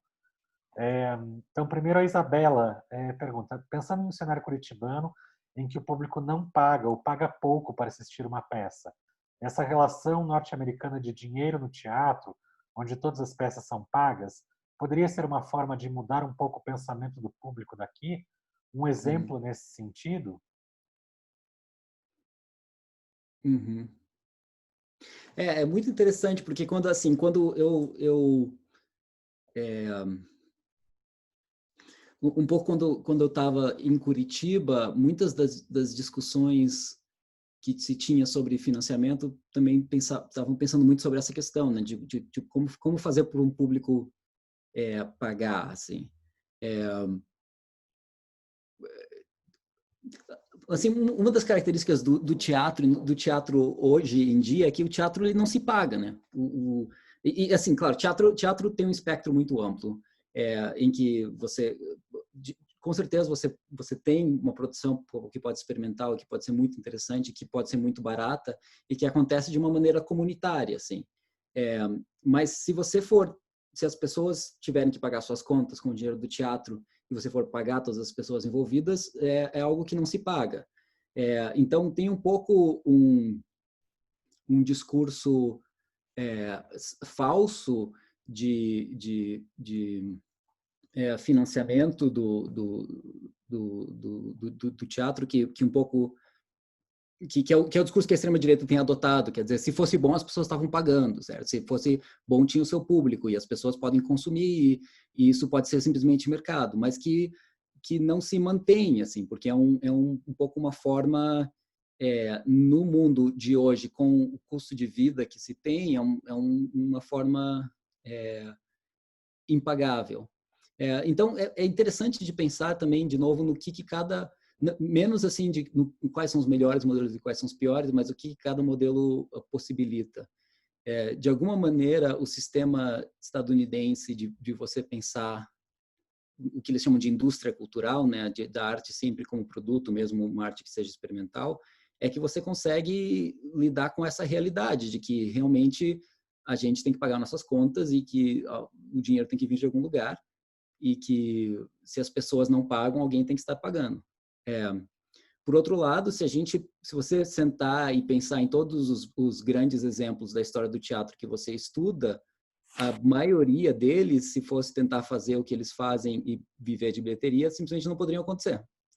Então, de alguma maneira, você precisa ter uma combinação dessas coisas para que e uma combinação dessas coisas para que as coisas possam acontecer. Quer dizer, um dos problemas do sistema que eu estou estudando, o sistema do Brasil durante a era PT, é que você também tinha financiamento público de indústria cultural, de financiamento público demasiado de uma indústria cultural, em que basicamente, quando a gente fala arte, a gente quer dizer muitas coisas. Quando você pensa em musicais da Broadway, eles estão mais perto de turismo do que eles estão de arte como uma estética experimental. eles têm a ver com um fluxo que existe em Nova York, existe em São Paulo, existe no Rio, em que você pode vender uma opção de entretenimento para turistas e que tem um mercado para isso. Então, esse mercado tem que ser considerado, quando o Estado pensa, eu vou botar dinheiro nisso, tem que considerar isso é vendável ou não. Por outro lado, você tem um outro tipo de teatro que simplesmente não se faz se você tiver que pagar com bilheteria. E aí não vai acontecer. Então, eu acho que o grande problema, para mim, assim, o mais profundo até do que o corte de verbas que a extrema-direita está provocando, de dizer assim, vamos acabar com o financiamento, é também o fechamento epistemológico, de dizer assim, existem diferentes maneiras de pensar teatro, existem diferentes maneiras de produzir arte. A gente pode dizer, o Estado às vezes tem que financiar certas coisas e não financiar outras, ou financiar mais algumas coisas e financiar menos outras. E essa discussão é uma discussão complexa, que estava acontecendo de uma maneira muito interessante durante o governo PT. Quando tinha uma das coisas que o Gilberto Gil organizou foi uma espécie de caravanas que passavam pelas cidades discutindo a Lei Rouanet e o sistema de financiamento. Por mais problemáticos que eram, você estava discutindo, certo? E agora, por um lado, você tem simplesmente esse encerramento. Então, eu acho que o que precisava, e que a gente está muito longe disso, tanto nos Estados Unidos com o governo do Trump, quanto no Brasil com o governo do Bolsonaro, é da possibilidade dessa conversa complexa, de dizer assim, olha, o dinheiro não vem do nada, certo? De onde vai vir? Quem tem que pagar isso? Mas, por outro lado, sem financiamento, determinadas coisas não existem. Quem vai decidir isso? Quem é o especialista que decide o que é financiado e o que não é financiado? Qual é o bem público disso? Como que a gente pode pensar sobre a cultura como direito? E quando a gente pensa sobre cultura como direito, onde a gente está falando de cultura, onde a gente está falando de indústria cultural e onde a gente está falando de experimentação estética? Qual que é o papel do governo em financiar essas coisas? Então, eu acho que um pouco o que precisa acontecer não é a adoção de um sistema estadunidense, mas é pensar as coisas na sua complexidade, que incluem o financiamento também, e incluem essa ideia de que há uma diversidade de maneiras de pensar, produzir e consumir arte também. Existe uma questão, se puder me somar aqui, me somar a você, que se por um lado a gente teve um fortalecimento das artes nesse período que criou uma massa identitária cultural ao Brasil muito forte, e que é um dos valores mais importantes que um país pode ter, que são os valores de identidade cultural. Isso é um valor gigantesco. Por outro lado, se for pensar no tempo de existência de uma Lei Rouanet que vem desde o início da década de 90, né, com o Collor ainda, né, pré-PT, pré-Fernando... E é uma adaptação da Lei Sarney, na verdade. Exatamente, que já, por si só já é uma adaptação da Lei Sarney, que vem do final da década de 80 ali. E então a gente tem, nesse período, 30 e poucos anos. Quem nasceu na época lá da Lei Sarney, ou da Lei Rouanet, já está entrando nos 30 e poucos anos. E hoje em dia são muitos dos diretores de marketing de empresa. E eles foram criados num Brasil aonde, para o público, você tem que pagar muito pouco ou não pagar por arte. Assim como, né, tanto para o público quanto para a empresa, que também não vai fazer um patrocínio direto, né, como se você for pegar teatros europeus, que daí tem uma outra cultura, toda uma outra, né, uma outra lógica e tal, mas que você tem nos teatros europeus, eles são mantidos por empresas, essencialmente, né? Tem dinheiro do governo, mas também tem muito dinheiro de empresas que dão diretamente sem ter o benefício fiscal que existe aqui no Brasil. Então, houve essa situação, houve galinha, de que como é que a gente faz para estimular o público para ir ao teatro, mas fazendo com que o teatro seja valorizado minimamente de forma financeira, para que o artista consiga sobreviver sem depender única e exclusivamente de instrumentos de governo, né, ou estatais. Então são perguntas bem difíceis, é um equilíbrio muito difícil. E só assim, para enfatizar, o que me interessa mesmo é a possibilidade de ter essas conversas, que isso eu acho que é o que se encerra com essa extrema direita, assim, e que porque essa é uma pergunta complexa, né? Se um lado está gritando neoliberalismo, toda arte tem que ser de graça, e o outro lado está gritando a arte tem que se pagar, aí a gente não tem essa conversa de dizer assim, quanto dinheiro o Estado tem que botar, qual que tem que ser o preço do ingresso, se botar nesse preço, quem consegue acessar, se botar nesse preço aqui, a gente consegue. Então, essa conversa complicada é o que o Rancière chama de política. A política, ela existe no dissenso. Quando eu penso diferente de você e a gente pode negociar os limites disso, isso é política. E que o que se substituiu a política por um policiamento, por uma ideia de que, assim, não, cancela isso daqui não pode, isso daqui não pode, e você não tem a possibilidade política.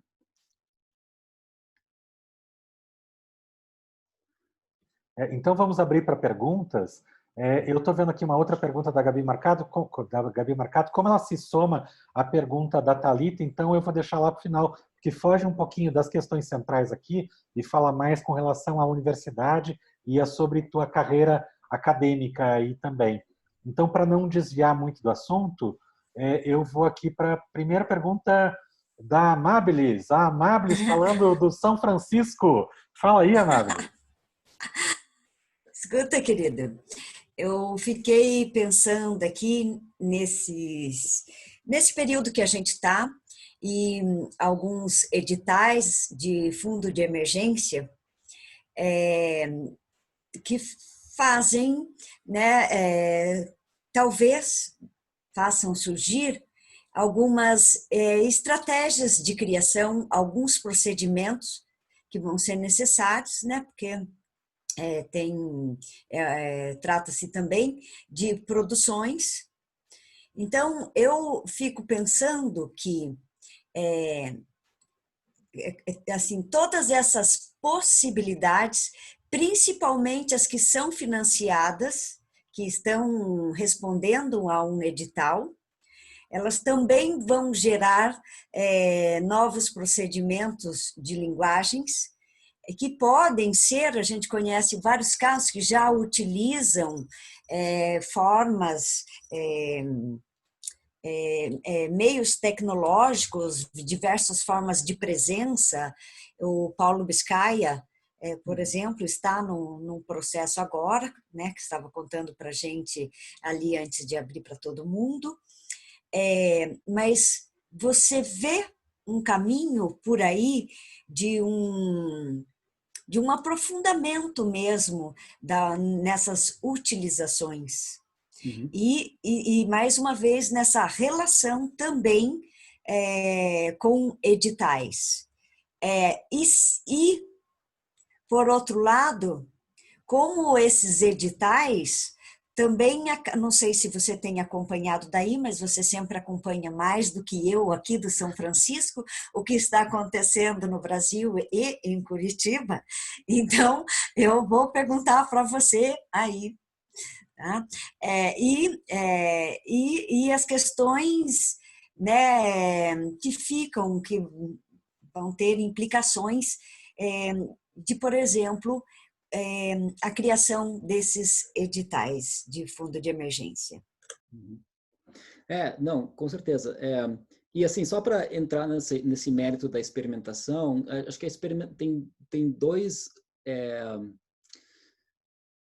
tem duas esferas em que a experimentação tende a acontecer se a gente olha para a história do teatro e da performance. E uma é realmente nas margens, assim, as coisas mais interessantes, elas surgem em lugares em que não tem financiamento, em que as pessoas estão botando o próprio dinheiro, ou fazendo sem dinheiro, ou fazendo no apartamento um do outro, fazendo na rua.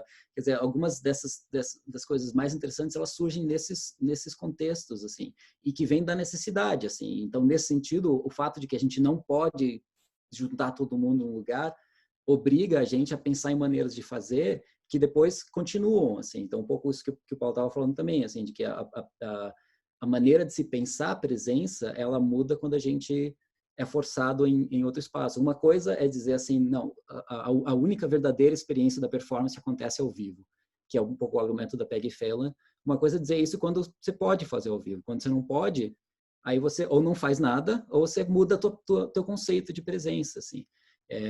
Então, eu acho que parte dessa experimentação, ela acontece com muito pouco dinheiro ou com nenhum dinheiro. E tem um outro tipo parte de experimentação que acontece se você financia, e que se não vai acontecer. Você pensar, assim, eu estou falando dos casos brasileiros, mas se você pensa um trabalho como o do Grotowski, não seria possível se não fosse o Partido Comunista Polonês. Não é caro, mas existiu uma manutenção dos espaços dele que permitiu com que ele criasse aquilo e que depois beneficia todo mundo depois. E que não existe dentro de uma lógica de mercado, certo? Então, acho que em primeiro lugar, os editais de fundos de emergência são imprescindíveis, porque assim como os fundos de emergência para qualquer outro tipo de trabalho, quer dizer, as pessoas elas têm que pagar suas contas e é papel do governo, no momento como esse, usar suas reservas para que as pessoas possam pagar suas contas. E isso é uma questão básica de economia. Essa ideia de que se a gente escolhe entre as mortes e a economia é uma ideia falsa, não existe isso. Então você tem que providenciar isso, em certo sentido, em termos de cultura como trabalho. Os editais de emergência eles fazem esse trabalho.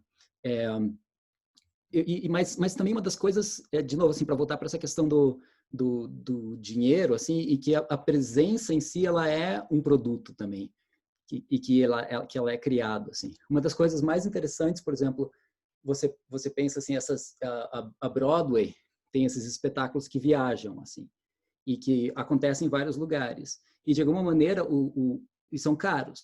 E o que você está pagando, quer dizer, por que você paga por aquilo? Porque você está pagando para ver uma coisa que é para ser idêntica em toda vez que eu assisto, em toda cidade. Quer dizer, a Bela e a Fera em Nova York é para ser a mesma Bela e a Fera em Chicago, é para ser a mesma experiência, porque é por isso que eu estou pagando, mas que você paga pela experiência de estar num evento que é ao vivo e que, portanto, poderia dar errado. Então, por que eu pago isso para ir ver Broadway e não ir no cinema? Eu estou pagando por presença, porque conceitualmente, aquele musical, ele é criado como um filme. Ele é criado com a ideia de que ele vai ser exatamente igual toda noite, a pessoa vai ter a mesma nota, a entrada vai dar certo. Eu estou pagando pela possibilidade daquilo dar errado. E de dizer assim, eu vi ao vivo. E tirar a sua selfie e dizer eu vi ao vivo. Então, a presença ela se torna um pouco o produto que se vende. E isso eu estou falando de Broadway, mas também tem a ver com como que o teatro se defende a sua existência como produto também. De dizer assim, olha, existe algo que acontece ao vivo que não acontece se não for ao vivo. E isso é importante para as pessoas terem, e eu posso fazer isso.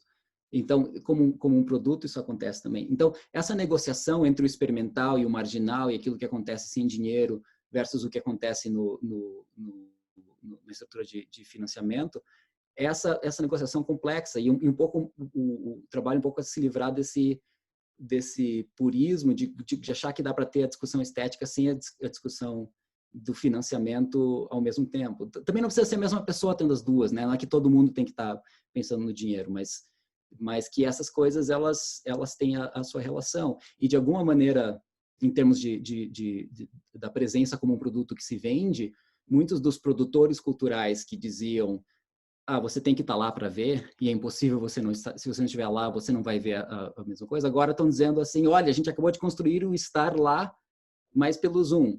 E a gente agora vai cobrar ingresso por isso, porque tem algo ao vivo que está acontecendo aqui que não acontecia antes, que tem a ver com o aspecto financeiro, assim.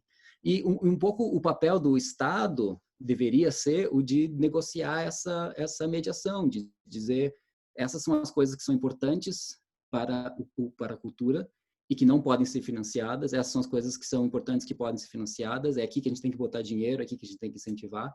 Mas a partir do momento que o Estado se torna um lugar de encerramento de possibilidades, isso tudo fica mais difícil de fazer. Lembrando de uma máxima de startups de internet que fala que quando você não está pagando pelo produto, é porque você é o produto. Uhum. Né? Facebook, Instagram e tudo mais. Você é o produto, você é é o banco de dados de clientes em potencial para que você vai vender isso para os verdadeiros compradores, que são as empresas, no caso.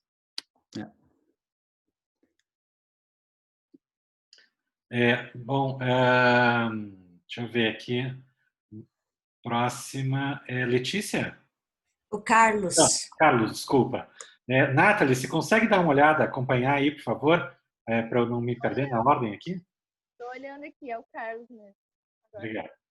ia falar, Beleza, valeu. Na verdade, tem duas questões. Marcos, você tinha comentado, a gente tinha comentado, na verdade, sobre essas reinvenções, né, nesse mundo de Zooms e de, enfim, tentar entender o mundo como ele está agora, né, e como a gente pode transformar isso no teatro, já que a gente não pode se encontrar presencialmente. Aqui no Brasil está tendo um movimento chamado Teatro Já. Não sei se vocês ouviram falar, mas o Teatro Já é um movimento em que alguns artistas muito globais se reúnem para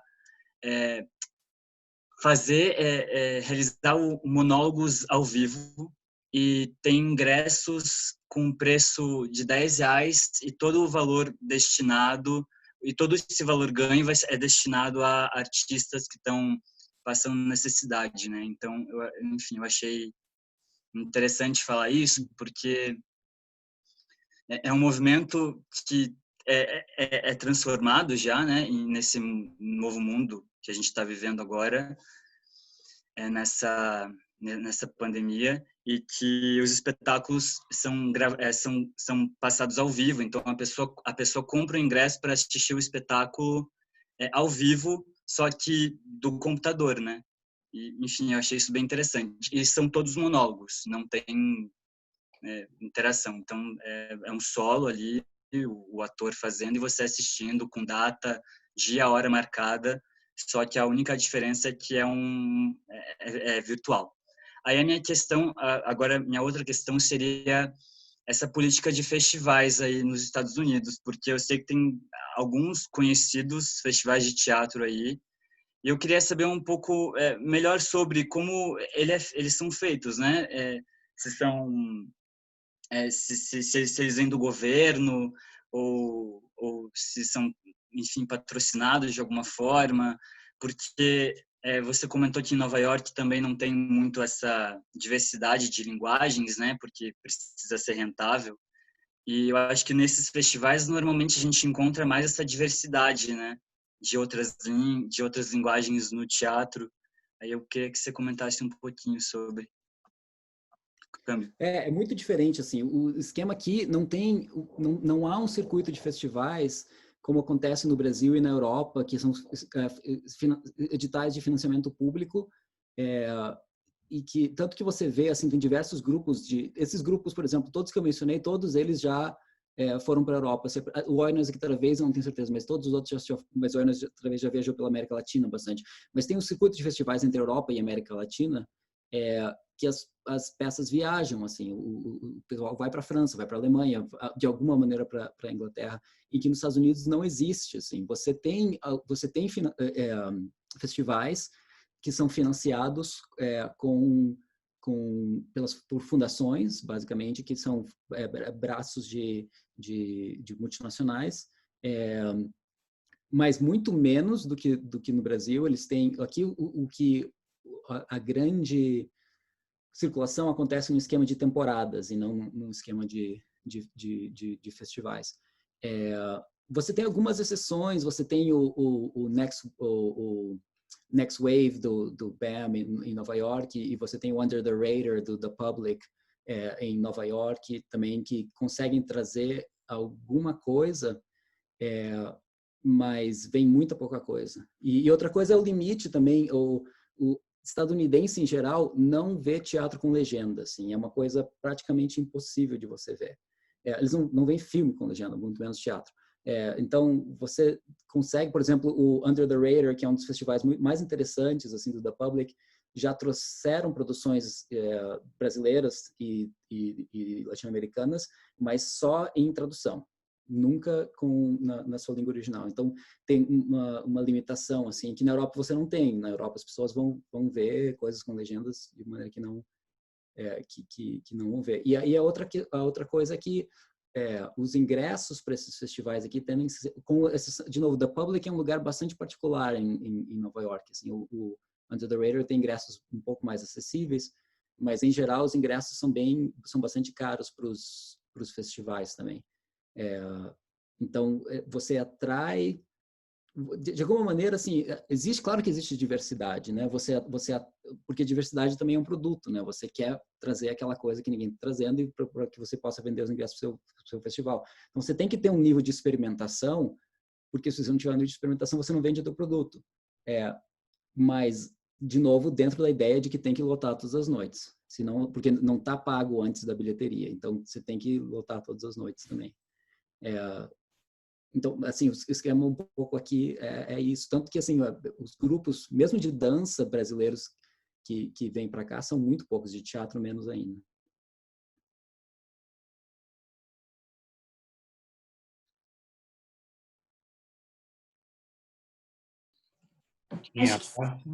Agora é a Letícia? A minha pergunta, ela é mais uma provocação, assim, não sei se tem resposta, mas eu entendo isso que tu traz de uma perspectiva meio conciliatória, né, entre as coisas. Mas como tratar como mercadoria uma coisa que não nasce como mercadoria? A arte, ela extrapola a ideia de mercadoria.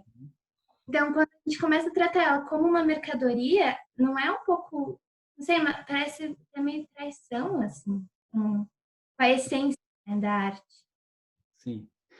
Eu acho que, assim, quando a gente fala arte, a gente quer dizer muitas coisas, né? E, às vezes, a pergunta que eu faço um pouco é o que você quer dizer quando você diz arte? Porque existe um espectro que vai desde o que aqui se pensa como indústria cultural, até uma arte que é necessariamente politicamente engajada e anticapitalista.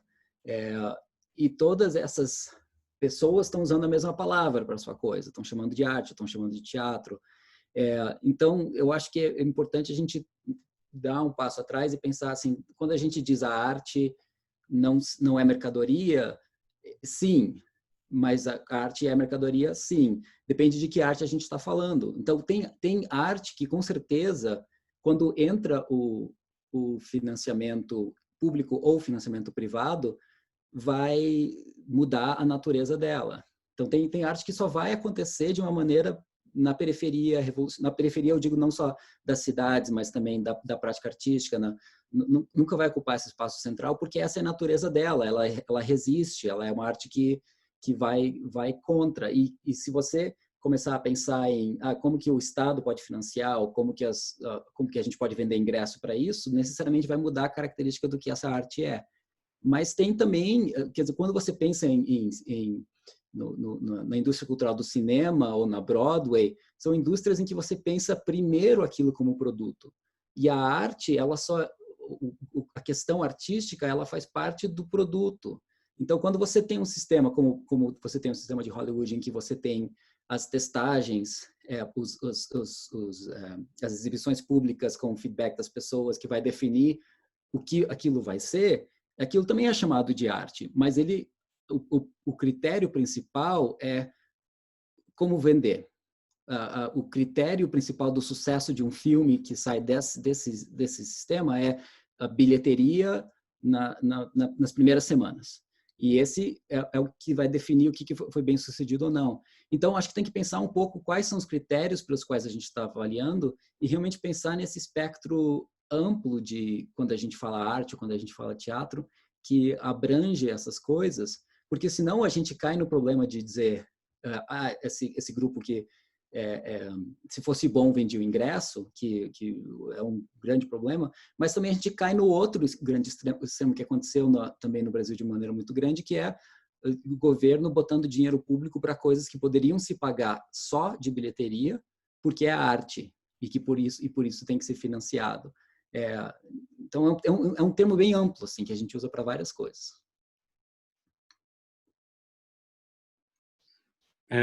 Bom, Então, acho que agora a gente já está se dirigindo para o final, então eu vou juntar aqui duas perguntas.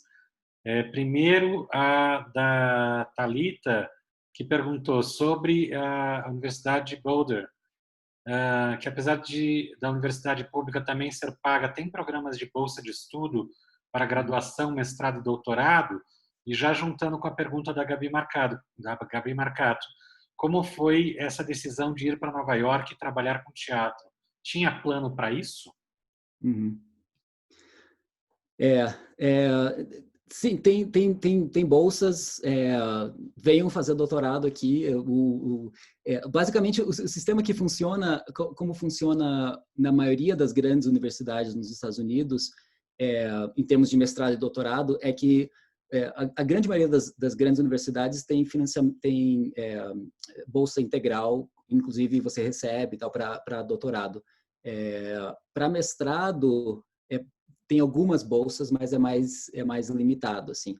O sistema estadunidense, de novo, e isso vale para graduação também, tudo é dinheiro. Então, uma das coisas que acontece aqui, principalmente nas privadas, é que você sobe o valor da mensalidade para todo mundo e você, com isso, financia muitas bolsas. Porque quanto mais bolsas você tiver, maior é o ranking da sua universidade. E quanto maior é o ranking, mais você pode cobrar pela sua universidade. Então, você inflaciona os preços de uma maneira que dá a impressão que ou eu ganhei 50% de bolsa e você vai ver não a grande maioria, mas uma parcela significativa tem algum tipo de bolsa também. Então, para as pessoas que têm interesse em vir estudar para os Estados Unidos, é sempre, assim, você tem que tentar, assim. E tem várias coisas que contam para o ranking aqui, inclusive internacionalização, diversidade, em que eles têm bolsas que você consegue consegue por causa disso, porque para a universidade é bom trazer alunos de fora. Claro, são extremamente competitivos, assim, mas um pouco o esquema aqui para todas as universidades públicas ou privadas é a ideia de que quanto mais a percepção de que é um curso extremamente competitivo, maior você sobe no ranking, e quanto mais você sobe no ranking, mais você pode cobrar pela universidade. Então, gera esse sistema assim escalonado. A dívida estudantil nos Estados Unidos é um dos maiores problemas econômicos do país. Ela é estratosférica, assim, ela agora já é maior do que a dívida de proprietários de casas.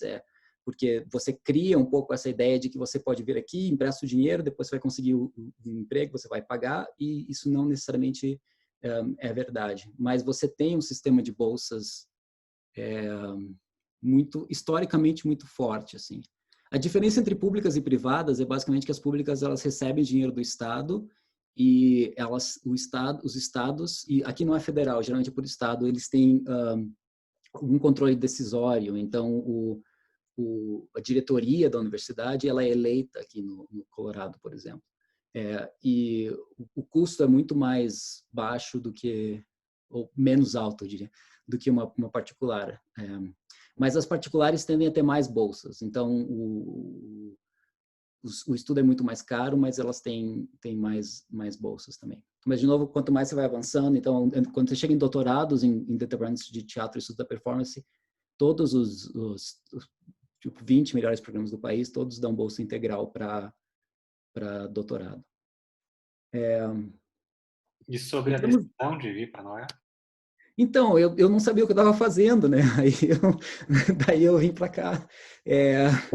Eu fiz, assim, eu fiz a graduação na FAP, e aí eu sempre quis fazer mestrado e doutorado, e também nessa época tinha poucos programas, assim, não existia a opção de ficar em Curitiba para começar, e mesmo ficando no Brasil, a minha área era bem diferente. Eu estava interessado em performance e tecnologia e filosofia, em certo sentido.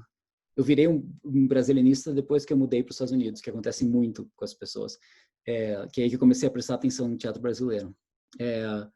Mas não tinha muita gente que pudesse orientar isso, assim. E foi uma confluência de coisas, assim. Na época, a Casa Hoffman, em Curitiba, tinha muito dinheiro. porque quem dirigia era a Andrea Lerner, que era filha do governador, e a Cíntia Chamek, que era cunhada do presidente da Fundação Cultural, e de repente tinha muito dinheiro, e elas trouxeram pessoas fantásticas para a Casa Hoffman. E eu comecei a trabalhar como tradutor lá. E aí, muita gente vindo... Elas têm uma companhia em Nova York, a Chamek Lerner, e eu comecei a encontrar muita gente que trabalhava com um circuito de dança mais experimental e de performance em Nova York. E convivia muito com essas pessoas, e aí elas falaram, você tem que tenta lá a NYU. E aí eu mandei para a NYU, que a NYU ela é o programa número 1 no mundo de estudos da performance. E daí eu consegui uma bolsa para o mestrado, que na época eles aceitavam acho que 35 alunos e tinham 2 bolsas integrais, mas que não pagavam minhas contas. Era basicamente para não ter que pagar a universidade, eu ainda tinha que pagar seguro de saúde e viver em Nova York.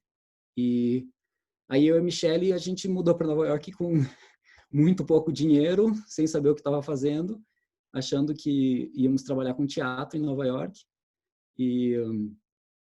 E daí o que aconteceu é que eu acabei conseguindo entrar no doutorado, e o doutorado aí eu tinha bolsa integral. E a gente foi assim, se virando. Eu trabalhei na loja de computadores da universidade, a gente fez de tudo para pagar as contas, e aí a partir do momento que eu entrei no doutorado começou a ficar um pouco melhor, e aí daí eu fui para fazer um pós-doutorado e acabei ficando por aqui. Mas vinha de uma percepção um pouco equivocada sobre o que era Nova York e o quão difícil era viver em Nova York, assim. Até que a gente foi. Mas foi bom, né? Porque senão não teria ido. Se eu soubesse a verdade sobre o que era, talvez não teria. Se eu tivesse tomado uma decisão racional, não teria ido, mas deu tudo certo depois.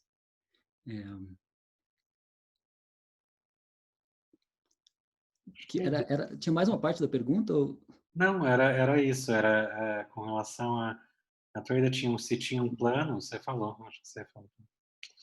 Acho que temos tempo para mais uma última pergunta, se alguém quiser fazer.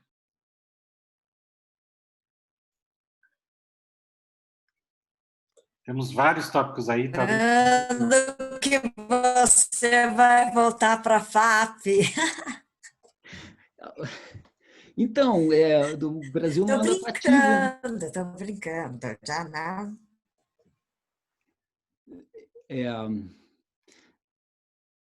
Assim, eu posso responder essa pergunta, mas...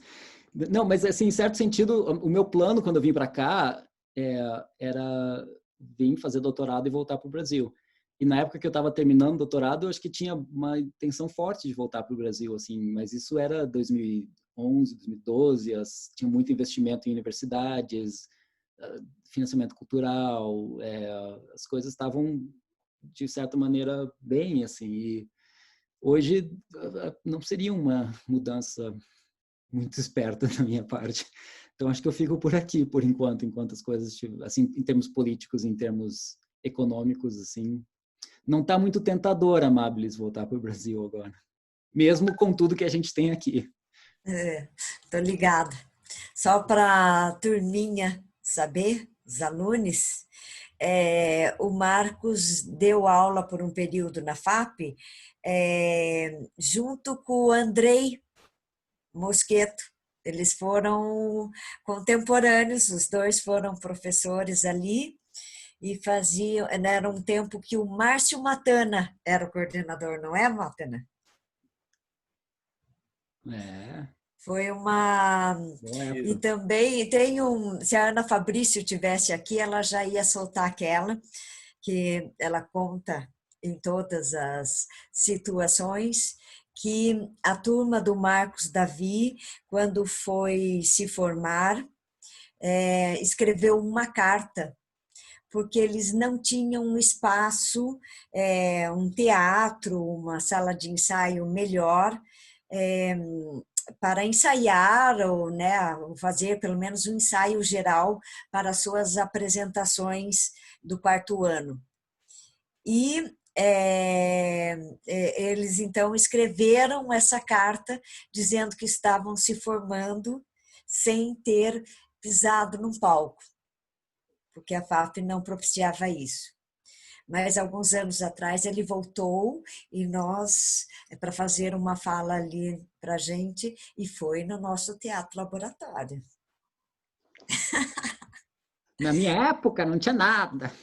É bom vocês saberem, porque são situações, né, assim, sempre precárias, mas isso nunca impediu que a gente tivesse alunos da categoria que vocês estão tendo a oportunidade de ver aí nesses dias. Ah, olha só.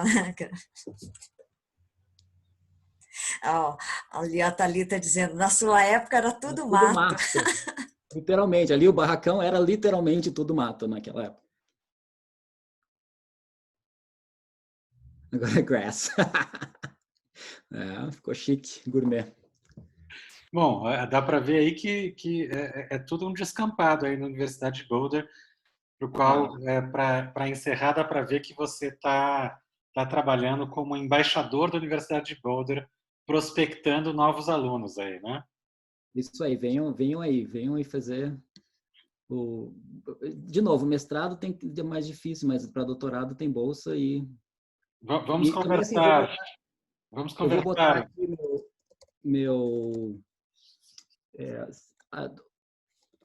minhas informações também, se vocês quiserem, se tiverem perguntas também, podem me escrever. E tô aí. Deixa eu botar no chat aqui a página aqui, meu e-mail. Michele já voltou do passeio no parque? Não, foram lá, estão fazendo piquenique no parque. Droga. Vou ficar para a próxima. Deixa um beijo para todos, então. Tá bom. Marcos, muito obrigado mesmo. De fato, a gente tinha desculpa aqui para ficar mais muito tempo papeando. Foi pouco, passou muito rápido esse encontro mesmo. Foi um prazer. Muito obrigado aí pelo convite. Eu que agradeço. Se cuidem. Obrigado, gente. Obrigado a todos. Carlos, sim, calma, antes tem o recado do Carlos. Isso, obrigado. Primeiramente, valeu, Marcos, pela presença e por estar acompanhando